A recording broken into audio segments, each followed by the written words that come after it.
family, and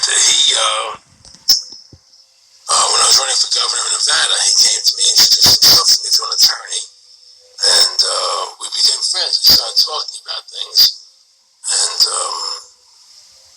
I learned an awful lot from Mr. Rockefeller. And one of the things that we used to talk about was the ultimate plan of the banking industry, what they wanted to accomplish. And did you hear that? The ultimate plan of the banking industry, which is also known as the wicked elite of Esau, what they want to accomplish. Okay? Goals of the banking industry, not just the Federal Reserve System, but the private banks in Germany and England, all over Italy, all over the world, they all work together. They're all central banks, and they're all part of the Communist Manifesto. You know, central banking is one of the major planks of the Communist Manifesto. We talk about America.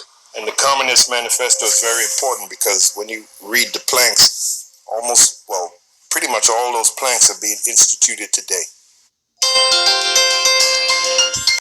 Abolition of the family, and that's why you have so many problems with the family unit, because the ultimate plan of the wicked elite is to destroy the family, again, for total control.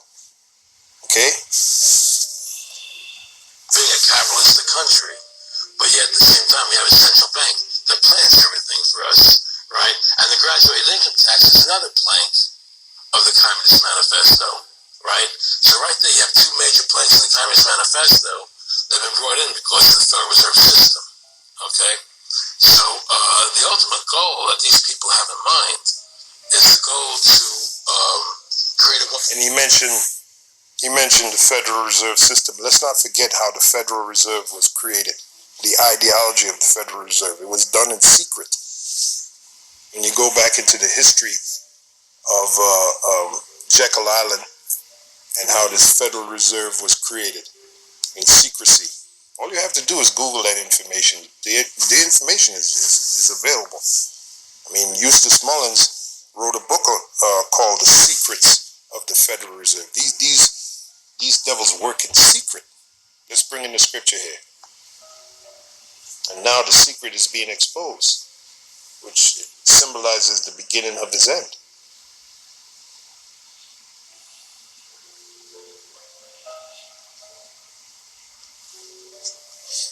Bear with me for a minute. Here it is right here. Secrecy is power, man. That's proven by even the group called the Mafia. The Mafia was immensely powerful at one time. Why? Because they were steeped in secrecy. Okay? Isaiah 29 and 15, it says, "Woe unto them that seek deep to hide their counsel from the Lord, and their works are in the dark, and they say, Who seeth us?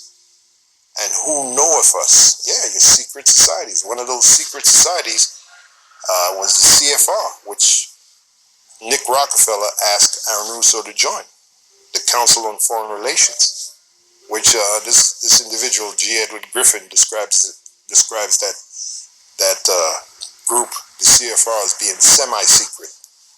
That's in the video, The Capitalist Conspiracy, which I keep telling you brothers to watch that video, The Capitalist Conspiracy. All right? So that's the point. Let's get back to Aaron Russo. Let me bring it back a little, because he's about to really drop it. Bear with me for a minute. Yeah, right about there. It's the goal to create a one-world government run by the banking industry, run by the bankers, and then they're doing it in the European currency, the euro, and the European Constitution is one part of it. Now they're trying to do it in America with the North American Union, right? And they want to create a new currency called the Amero, right? And the whole agenda is to create a one-world government where everybody has an RFID chip implanted. Now, let's stop it right there. The one-world banking system, that's part of this beast image. That's the image. The one-world order, the one-world government. That's the image. But here is the mark. Let's bring this back. So the mark is a little bit more personal than just the image. See, Zabak was talking about the image. He said that's the system and all the mark of the beast. He said, no, that's the image. The mark is an actual mark. And the reason why they want to bring that mark and have everybody take that mark, which is that chip, is for total control. You're gonna hear Alex Jones say that when Aaron Russo breaks it down. Total control. Let's bring it back, man. You know, you can't make this thing any more plainer. I mean, come on, man. Some guys act like they ain't got no goddamn sense. The whole agenda is to create a one world government. That's the image. Everybody has an RFID chip implanted. One world government, that's the image, which goes back to the New World Order. That's the image. But here comes the mark. The mark. The mark. Which going back to the word charagma, which means a thing inserted. You're looking at the thing that's supposed to be inserted. The mark of the beast. That's what John, the Apostle John, saw. He actually saw this mark, this chip. He actually saw people lining up like sheep to get it under duress. Okay, this is where we're heading. Okay, and we've been heading, but it's going to be forcefully administered. That's where we're heading, where it's forcefully administered under the penalty of death, okay, if you don't take it. And this is what the Apostle John saw. Shalom, Barak to Yahweh, Ba'ashim, Yahweh Shai, Ba'ashim Rakakadash. All praises and glories definitely do, especially in the times we're living in. Much respect to the apostles and others, a great millstone, and to all the brothers out there doing the work. I say, Shalom. All right, let's touch on a couple of things that Elder Gabar here is talking about in the significance of the mark of the beast. All right. You know, again, the image, the world order. All right. Give me a minute. I'll show you something. All right. Let's do that. All right. Speaking of New World Order, all right. You know, this idea of power, all right, of rulership, of one world government. It originates and goes back to the time that the Edomites first came into power, calling themselves the Greeks. Again, they were not the original Greeks, all right? And, of course, that was the third beast. The first beast being, you know, the Babylonian kingdom, then Medo-Persia, and then the Edomites came into power for the first time, calling themselves the Greeks, all right? So that would be the third beast. And then, of course, eventually they morphed into the Roman Empire, the fourth and final beast. Now, this is during the time, all right, when Alexander the Great, King Philip the Macedonian, and Alexander the Great, King Philip the Macedonian and his father, they conquered all of Europe, okay? And again, they call themselves by the names of the lands that they conquered. All right, so the original Greeks, the original Romans, the original Europeans were Japhetic people. And again, you have to go back to the Etruscans, and you can click on those images when you go to Google, and you'll see, and eventually who they are today, they're the Polynesian people. You know, your Samoans, your Hawaiians, all right? Those were the original people of Europe, all right? Were Japhetic people. So they were dark-skinned people, all right? Much like, you know, the Aboriginal, Native, and Indigenous people, all right, who wound up being, you know, Israelites, all right? Anyway, here's the point. The point is that after his reign, whatever, King Antiochus, all right, wrote to his whole kingdom that all should be one people. You see that? That's where your New World Order, the idea of it, okay? Now, again, it even goes back further because, again, all these kingdoms take what was previously from other kingdoms, their philosophies. Like, again, the Tower of Babel, all right? was, again, a way of him trying to climb up into the heavens, but he was trying to create a new world order there as well, all right? But this is to give you some background, some understanding of the mentality of the Edomite, all right, the white man, okay? So it says in verse 42, and everyone should leave his laws. You see that? Give up your rights, all right? So all the heathen agreed according to the commandment of the king. You see that? And there's your modern day New World Order. Now, of course, you can go back now in modern time, what is it?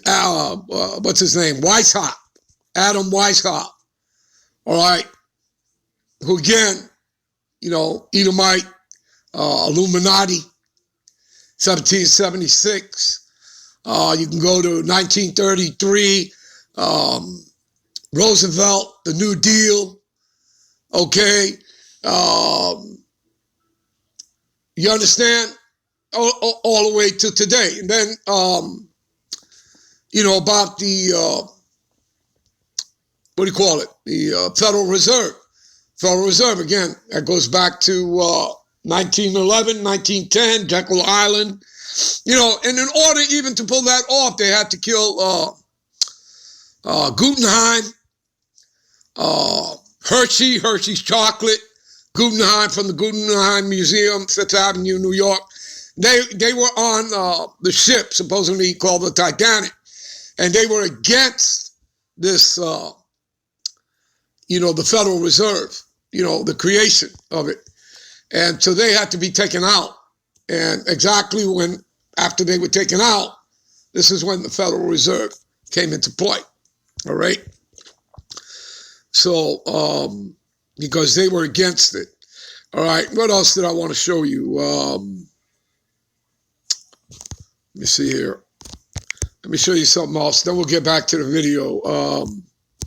Again, the image, all right, for most of y'all, all right, Revelations, the 13th chapter, all right? All right.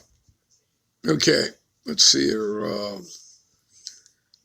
right, I'll start at verse 14. And he deceiveth them that dwelleth on the earth by means of those miracles, which he had power to do in the sight of the beast, saying to them that dwell on the earth that they should make an image of the beast, which had the wound by the sword and did live, which is what? The Roman Empire. And again, America represents the last leg and extension of that revived Roman Empire. America is the last head, all right? It goes to the parable, the 7 heads and the 10 horns, okay, that you read in Revelation 17, all right?